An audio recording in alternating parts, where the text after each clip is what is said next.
예, 공공의료연구소장 김용수입니다. 오늘 그 신종 코로나 사태로 화상으로 이렇게 부산 공공의료연구소 제6차 심포지움을 비대면으로 개최하게 됐습니다. 코로나 사태 때문에 비대면으로 개최하게 돼서 조금 아쉬움은 있지만 어쨌든 그 연구 결과를 그동안의 그 노력으로 쌓은 그 연구 결과를 발표하게 돼서 다행이라고 생각합니다. 참여해주신 소아청소년과의 서성국 실장님, 그리고 재활의학과의 신재욱 실장님 이하 김동희 선생님, 그리고 오늘 발표해주실 재활의학과 김민수 선생님께 감사드리고 앞으로 또 계속 연구를 마무리 잘 해가지고 유종의 미를 거두시기 바라고 참여해주셔서 감사드립니다.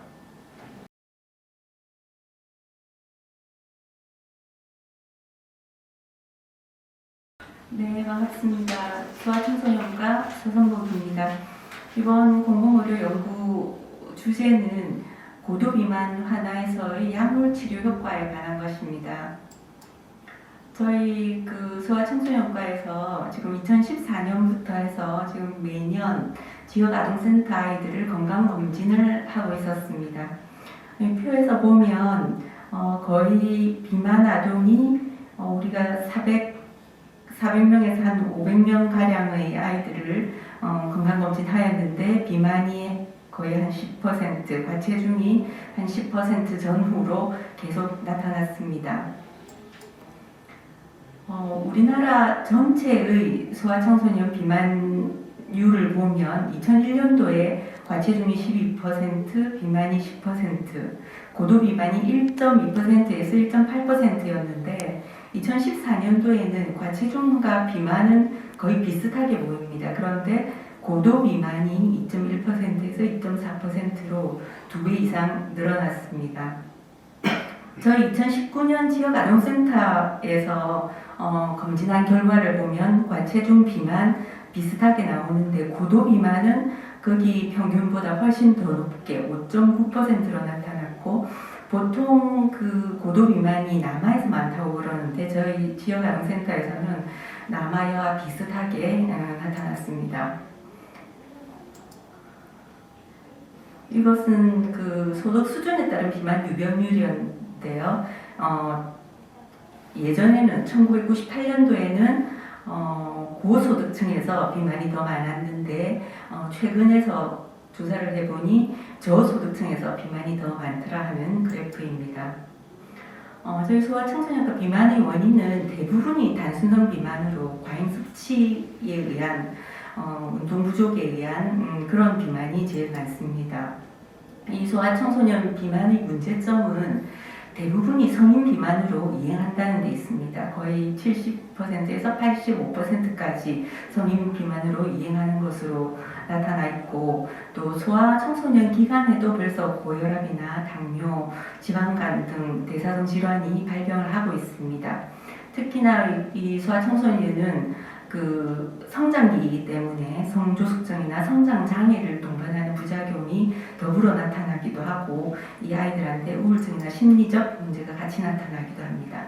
소아청소년 비만의 치료는 식이요법, 운동요법, 그리고 제일 중요한 것이 행동교정요법입니다. 대부분 아이들이 보면 부적절한 식습관이 있어서 음료를 많이 마신다든지 그렇지 않으면 대부분 TV나 컴퓨터 앞에서 게임을 오래 해서 움직이지를 많이 않는다든지 밤에 야식을 한다든지 하는 그런 나쁜 식습관들을 가지고 있을 수가 있습니다. 이런 행동 교정을 하는 것과 그리고 심리요법을 같이 치료를 해줘야 되고 그리고 이제 소아청소년기에 쓸 수 있는 약물로 FDA에서 공인이 나 있는 유일한 약물이 이 올리스타트 제니칼입니다.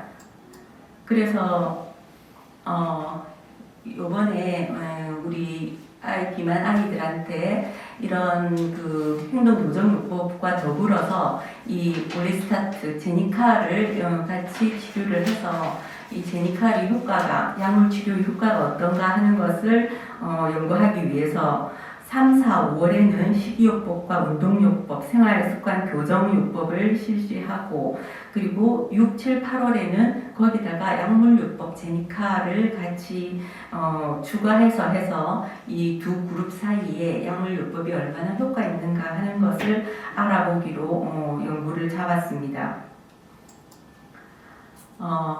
먼저 실천사항으로는 우리가 그 약물을 쓰기 전에 실천사항으로는 그 아이들이 쉽게 따라할 수 있도록 0, 1, 2, 3, 4 이렇게 실천사항을 5가지를 설정을 했습니다. 그래서 0은 음료수 안 마시기, 1은 1시간 운동하기, 2는 2시간 이상 컴퓨터나 TV 앞에 앉아있지 않기, 3은 3끼 식사를 하기, 4는 매일 체중 재고 기록하기 이런 실천사항을 지키기로 하였습니다.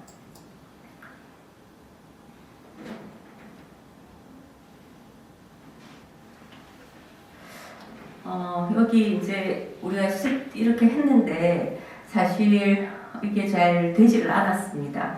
제일 중요한 것은 그 지역 아동센터에서 아이들을 병원에 데리고 와서 매번 체중을 재고 그동안 그런 생활 실천 사항을 잘 지키는지 하는 걸 진찰을 해봐야 되는데 일단 아이들이 오지를 않았고 그 지역 아동센터 센터에서는 여러 가지 일이 바빠서 아이들을 또 데리고 오기가 힘이 들었습니다. 그래서 사실 이 연구를 중단을 해야 되나 뭐 이런 기로에 있었는데 다행히 한 센터에서 굉장히 열심히 아이들을 4명을 같이 데리고 온 센터가 있었습니다. 여기 지금 A는 보면 계속 그 18년도, 19년도 초에 계속 100%를 보이는 아이입니다. 얘는 그 엄마도 굉장히 고도비만이고 동생도 고도비만이었는데 같이 3, 4, 5월에 같이 이 프로그램을 하자고 했는데 엄마가 데리고 오지 않다가 뒤에 이제 약물 치료를 할 때 몇 번 데리고 왔습니다. 그런데 약물 치료를 하면서 아이가 약간 그렇게 조금 비만 치료에 조금 회복이 되는가 했는데 다시 병원에 오지 않는 바람에 얘는 좀 중간에 드랍이 됐습니다. 근데 거기 밑에 이제 B, C, small a, small b 여기에 있는 게 이제 한 지역 센터에 있는 선생님이 아주 열심히 아이들을 데리고 와서 이 진료가 가능했습니다. 그래서 앞에 그 3, 4, 5월 동안도 계속 체중이 체크가 되고 그 뒤에 약물을 쓰면서도 체크가 되었습니다. B, C는 고도비만에 속하는 아이였는데 그 전에도 약간 99.9%일에서 99.8%일, 99.7%일로 행동치료요법으로도 약간 효과가 있다가 이후에 약을 쓰면서 노란색이 약을 쓴 겁니다. 그래서 약을 쓰면서 조금 더 효과가 더 증대되었습니다. 그래서 최고로 99.4%까지도 떨어졌었는데 그 뒤에 조금 더 올라가는 경향을 보였고요. 그 밑에 C는 여학생이었는데 이 여학생이 아주 잘 따라왔습니다. 그래서 99.9%에서 체중으로 보면 79kg에서 76kg까지, 74kg까지도 약을 쓰면서 많이 좋아졌습니다. 그래서 약을 쓰면 아이들이 아무래도 그 다이어트를 하고 있다는 효과를 자기들이 느끼고 그런 생활 습관 같은 걸 더 잘 지킬 수 있었던 것 같습니다.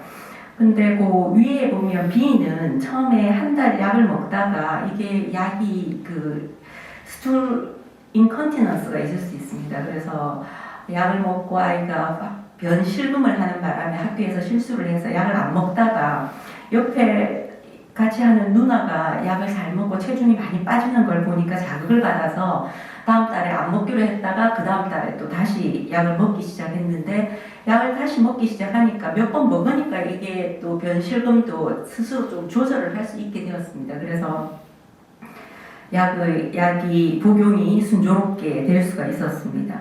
밑에 스몰 A, 스몰 B는 사실 그 고도 비만에 들어가지 않습니다. 얘네들은 과체중이었던 애인데 그 위에 같은 센터에 있는 고도 비만이 같이 생활 치료를 하면서 같은 그 생활습관 치료를 같이 했는데 얘네들은 아주 효과가 좋아서 92%일이 78%일로 94%일이 86%일로 아주 좋아졌습니다. 그래서 각 보호자가 얼마나 중요한 역할을 하는가 하는 데 대해서 알 수가 있었습니다.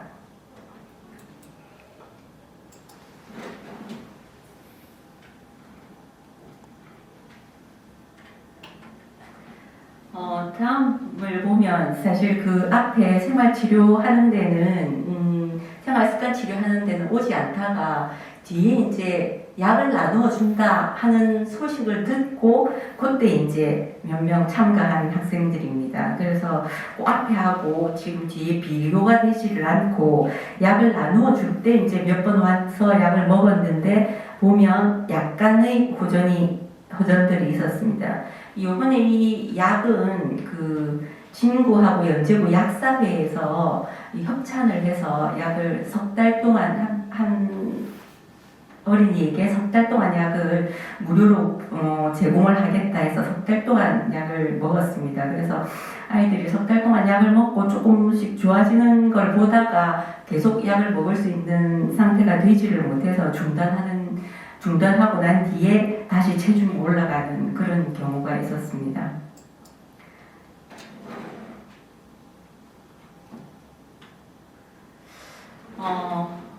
결론으로 보면 역시 그 비만의 치료가 쉽지 않다. 그래서 아이들이 계속 이 비만을 치료하기 위해서 계속 병원에 오는 거라든지 그런 생활 습관을 고치는 거라든지 하는 게 굉장히 어려웠습니다. 하지만 소아의 비만, 특히 이 고도 비만이 굉장히 큰 질환이기 때문에 반드시 치료가 꼭 필요하다. 그리고 같이 치료했을 때 옆에 동료가 있을 때에 애들이 그 비만이라는 수치심을 떨쳐버리고 같이 경쟁하면서 옆에 아이들하고 같이 그런 비만 치료에 임할 수가 있어서 그런 시너지가 생겨서 좋은 효과를 볼 수 있었던 것 같습니다.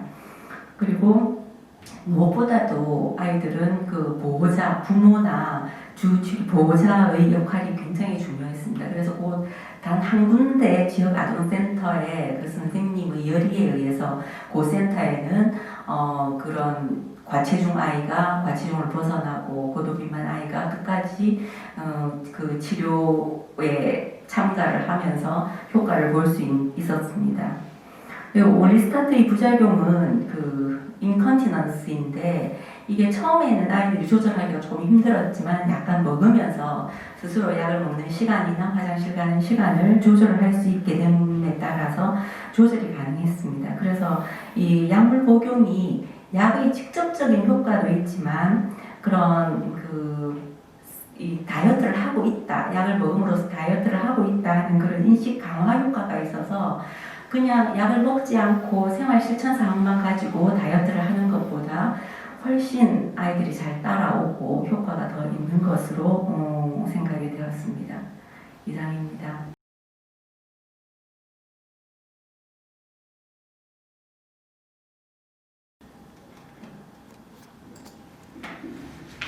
네, 안녕하십니까. 저는 부산 지역 치매 재활의 현황 분석에 대한 연구 발표를 맡은 재활센터 김동인입니다.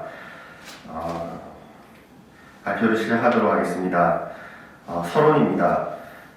OECD는 우리나라의 빠른 고령화 속도로 미래 80세 이상의 치매 취약 연령층의 비중이 높아질 것으로 전망하였고 그로 인한 치매 환자 수의 급격한 증가를 예상했습니다. 80세 이상의 노인은 치매 고위험군으로 분류되는데 부산의 경우 10년 후 80세 이상 노인 인구가 증가함에 따라 부산의 치매 유병률이 급속도로 증가할 것으로 예상됩니다.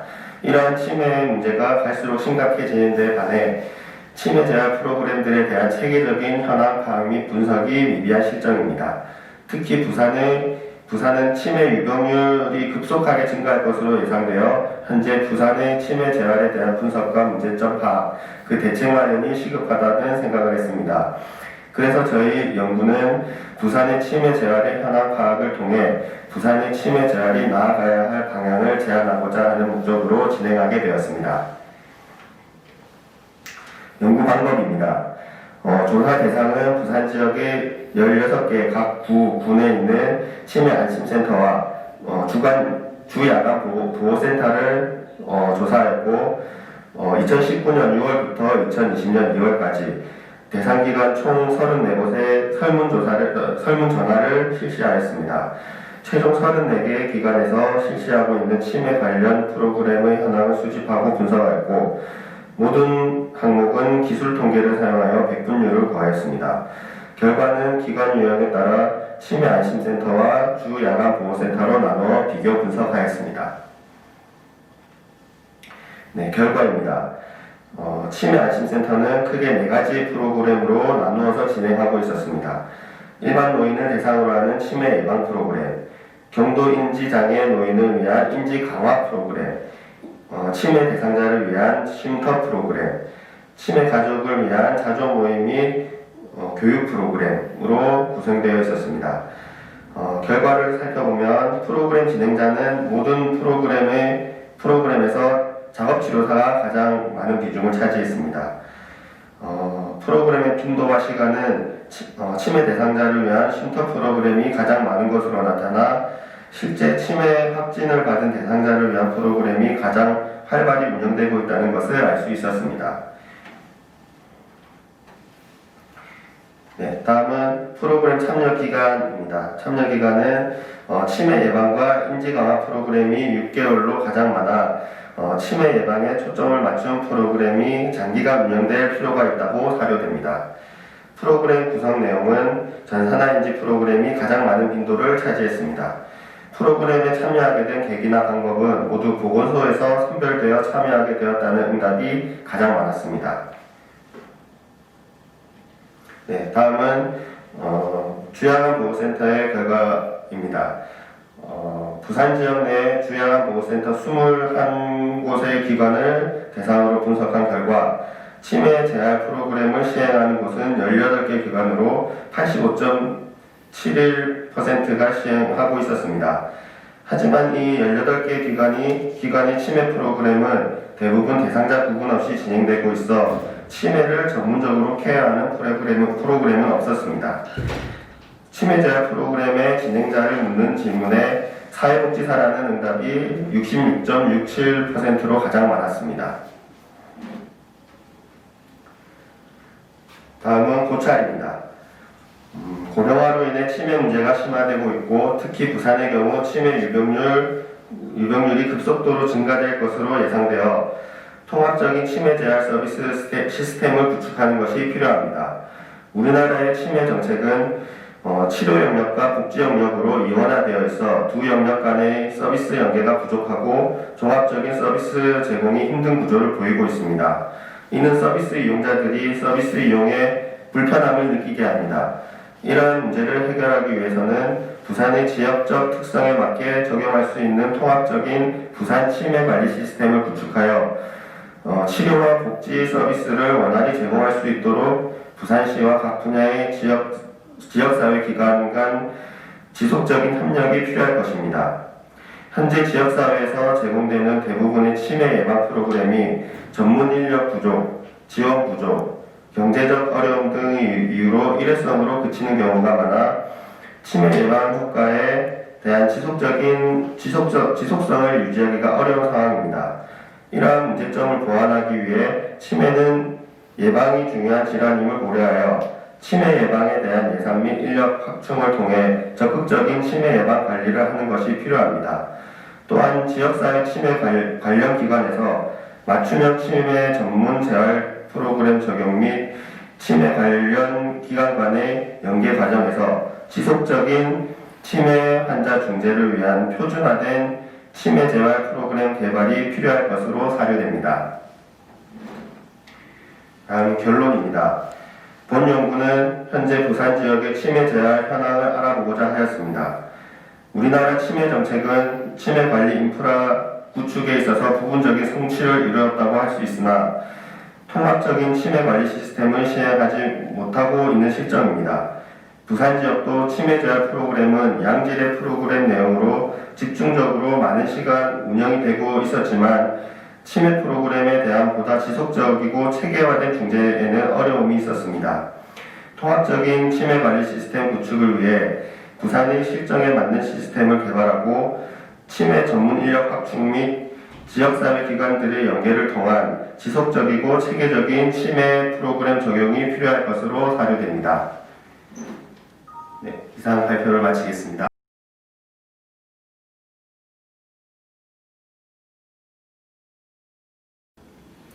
부산 지역 파킨슨병 재활 서비스의 현황 및 분석에 대해서 발표를 하도록 하겠습니다. 연구자는 부산의료원 재활센터에 근무하고 있는 김민수입니다. 연구 일정입니다.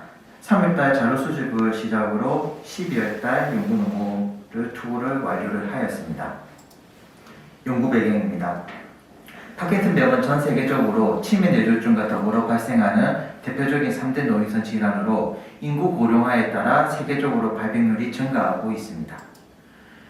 중증난치성 퇴행성 질환으로 지속적인 치료를 요하는 파킨슨병은 오르비아 보호자의 간병으로 인한 사회경제적 분야에서 어려움을 겪고 있는 실정입니다.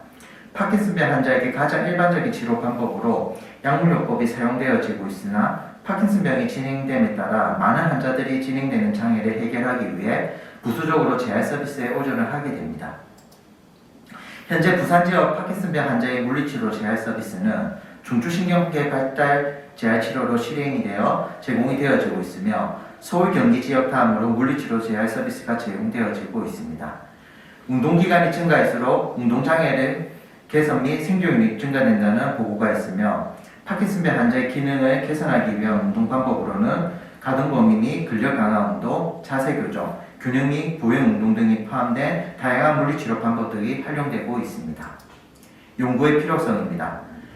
파킨슨병에 대한 우리나라의 보건의료 연구는 소수의 결과만이 보고되고 있으며 선진국의 경우처럼 체계화된 지침서 보고 및 파킨슨병 환자의 재활 서비스 현황과 세부 운동 프로그램 또한 정확하게 파악하기 힘든 실정입니다. 이에 이 연구를 통해 부산 지역의 파킨슨병 환자에게 어떤 운동 프로그램이 제공되고 있는지에 대하여 현황을 살펴보는 데 목적을 두고 향후 부산 지역 물리치료 재활 서비스 프로그램 개발과 보급을 위한 기초 연구 자료로 기여하고자 합니다. 연구 대상입니다. 파킨슨병 환자 물리치료 재활 서비스를 제공하고 있는 부산 지역 기관 현황을 파악하기 위하여 건강보험심사평가원에 등록되어 있는 부산 지역 재활의학과 및 재활 치료를 운영하고 있는 기관의 규모별로 피터링하여 19개 종합병원, 40여 개 병원, 37개 요양기관, 21개 의원 등 총 25개 기관 중 38개 기관의 무작위로 선정하여 조사를 하였습니다. 자료 수집 및 방법 및 절차입니다. 현장 전문가들의 자문 및 선임 연구 설문지 양식을 파킨슨병 환자들을 대상으로 재활 서비스의 제공 여부, 재활팀 연계 여부, 치료 프로그램 세부 내용 및 제공 빈도로 이루어진 총 6문항으로 구성된 설문지를 제작 후 설문하였으며 설문에 참여한 치료사는 38개 기관에서 근무하는 물리치료사 112명이었으며 전화 설문 및 전자메일을 통해 자료를 수집을 하였습니다. 문헌 검색입니다. 국내외 문헌 사이트 검색 결과 중 파킨슨병과 관련된 문헌 62개의 초록 및 본문을 검토하여 중복되는 주제 3개, 기간이 오래된 논문 4개, 대상자가 파킨슨병 환자의 치료 외적인 선행 논문 4개를 제외하고 50여 논문을 선정을 하였습니다. 문헌의 언어는 제한하지 않았으며 치료 프로그램의 세부 항목은 2010년 1월부터 2019년 현재까지 10년 동안 발간된 문헌으로 제한을 하였습니다. 자료 분석입니다. 본 연구에서는 부산 지역 소재의 파킨슨병 환자들을 대상으로 재활 서비스를 제공하고 있는 기관의 현황을 수집하였으며 수집된 자료는 재활 서비스의 제공 여부, 재활팀 연계 여부, 치료 프로그램 및 제공 빈도로 분류하여 분석을 하였습니다. 연구 결과입니다. 파킨슨병 환자 재활 서비스를 제공하는 의료기관은 부산 지역 소재의 파킨슨병 환자 대상으로 재활 서비스 제공 여부를 조사하기 위해 무작위 선정된 부산 지역 내 38개 기관 중 재활 서비스를 제공하고 있는 기관은 14개의 종합병원, 8개의 병원, 11개의 요양병원으로 파악되었으며 종합병원 1개 기관, 병원 2개 기관, 요양 1개 기관, 의원 1개 기관은 파킨슨병 환자를 대상으로 재활 서비스를 제공하지 않고 있었습니다. 부산 파킨슨병 환자의 재활팀 연계 여부입니다. 부산 지역 소재의 파킨슨병 환자들을 대상으로 재활 서비스를 제공하고 있는 33개 기관 중 물리치료, 작업치료, 언어치료를 제공하고 있는 기관은 종합병원 10개 기관, 병원 4개 기관, 요양병원 1개 기관이었으며 물리치료, 작업치료를 1개 제공하는 기관은 종합병원 1개 기관, 병원 4개 기관, 요양병원 10개 기관이었으며 물리치료만 제공하는 기관은 종합병원 3개 기관이 있었습니다. 파킨슨병 환자들의 치료 프로그램 현황입니다. 파킨슨병 환자를 대상으로 물리치료 재활 서비스 치료 프로그램을 제공하고 있는 부산 지역 33개 기관 모두 다양한 치료 프로그램을 제공하고 있었으며 근력운동, 유연성운동, 지구력운동, 균형운동은 33개 기관 모두 시행하고 있었으며 가상현실과 같은 특성화 부분의 기타 운동은 3개 종합병원에서 시행되어 조조한 것으로 나타나고 있었습니다. 부산 지역 소재의 파킨슨병 환자들을 대상으로 하는 재활 서비스 치료 프로그램 제공 빈도입니다. 파킨슨병 환자들의 치료 제공 빈도를 분석한 결과 주 5회가 종합병원 7개 기관, 병원 5개 기관, 요양병원 8개 기관으로 가장 많았으며 주 3회가 종합병원 3개 기관, 병원 2개 기관, 요양병원 2개 기관으로 나타났으며 주 2회가 종합병원 2개 기관, 병원 1개 기관, 요양병원 1개 기관으로 나타났습니다. 반면 주 1회는 종합병원 2개 기관으로 가장 적은 것으로 조사가 되었습니다. 물리치료, 작업치료, 언어치료를 함께 제공하는 종합병원은 10개 기관, 물리치료, 작업치료만을 제공하는 종합병원은 1개 기관, 물리치료만을 제공하는 종합병원은 3개 기관으로 나타났습니다. 물리치료, 작업치료, 언어치료를 함께 제공하는 병원은 4개 기관, 물리치료, 작업치료만을 제공하는 병원은 4개 기관으로 나타났습니다. 물리치료, 작업치료, 언어치료를 함께 제공하는 요양병원은 1개 기관, 물리치료, 작업치료만을 제공하는 요양병원은 10개 기관으로 조사가 되었습니다. 고찰입니다. 현재 파킨슨병 환자들을 대상으로 재활 서비스를 제공하는 기관들은 파킨슨병 환자보다 치매 및 뇌졸중 환자의 서비스 요구에 초점을 맞추고 있으며 그에 따라 제공되는 재활 서비스의 유형도 파킨슨병에 전문화되어 있기보다 다양한 신경계 질환을 가진 환자들의 욕구에 맞춰져 있기 때문에 전문화된 재활 서비스 치료 프로그램을 제공하는 것은 한계가 있었습니다. 또한 재활 서비스 치료 프로그램에 명시된 용어와 치료 프로그램의 일치성에 대한 연구 수행이 부족한 현실이었습니다. 이는 파킨슨병 환자들을 대상으로 체계화된 치료 프로그램이 아닌 서비스를 제공하는 치료사 개인의 역량과 신경계 환자에게 일반적으로 행해지는 재활 서비스 치료 프로그램을 파킨슨병 환자에게 동일하게 제공하고 있기 때문에 나타나는 문제점으로 나타났습니다. 파킨슨병 환자를 대상으로 전문화되어 체계적인 재활 서비스 결여에 대한 문제를 해결하기 위한 제안으로 한국형 파킨슨병 맞춤 치료 프로그램 가이드 개발에 위한 연구는 의심할 여지가 없었습니다. 결론입니다. 이번 조사 결과를 통해 본 연구의 결론은 부산 지역 소재의 파킨슨병 환자들을 대상으로 재활 서비스를 제공하는 기관이 종합병원에 집중되어 있지 않고 재활팀 연계 및 제공 빈도에 있어서 다소 차이는 있으나 다양한 기관에서 포괄적으로 제공되고 있었습니다. 재활 서비스 치료 프로그램 또한 근력운동, 유연성운동, 지구력운동, 균형운동이 공통적으로 제공되고 있었으나 프로그램 제공자의 세부 치료 프로그램 항목에 대해서는 조사하지 못하였습니다. 따라서 파킨슨병 환자들에게 제공되는 재활 서비스 치료 프로그램의 세부 항목에 대한 조사가 이루어진다면 근거 중심의 파킨슨병 재활 서비스 가이드라인의 체계하에 이용될 수 있을 것으로 사료됩니다. 감사합니다.